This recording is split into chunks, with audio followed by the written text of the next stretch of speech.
Swastiastu, Namo Buddhaya, Salam Kebajikan. Halo semua, perkenalkan nama saya Tirta Alexandria Martina dari Program Studi Hukum dengan NIM 1323051. Di sini saya akan membawakan materi tentang sejarah dan fungsi bahasa Indonesia. Bahasa Indonesia itu sendiri adalah bahasa resmi dan nasional yang dimiliki oleh bangsa Indonesia. Sejarahnya bermula pada abad ke-8 dengan pengaruh bahasa Sanskerta dalam bentuk prasasti-prasasti.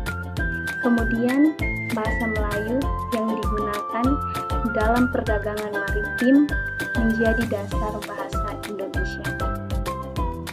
Proses standarisasi bahasa Indonesia dimulai pada abad ke-20 dan bahasa ini diresmikan sebagai bahasa nasional pada tahun 1945. Fungsi bahasa Indonesia yang pertama sebagai bahasa resmi.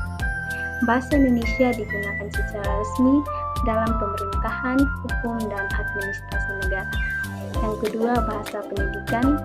Bahasa ini digunakan dalam sistem pendidikan mulai dari tingkat dasar hingga perguruan tinggi.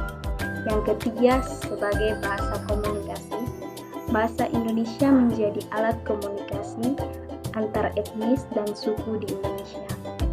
Yang keempat, sebagai bahasa media massa, di mana bahasa ini digunakan dalam media massa cetak, contohnya televisi, radio, dan internet.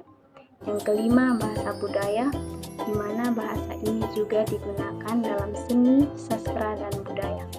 Yang keenam, ada bahasa perdagangan. Bahasa Indonesia ini digunakan dalam perdagangan dan bisnis di Indonesia. Yang ketujuh, bahasa internasional. Bahasa Indonesia ini juga digunakan dalam forum internasional seperti ASEAN. Sekian penjelasan saya tentang sejarah dan fungsi bahasa Indonesia. Atas perhatiannya saya ucapkan terima kasih.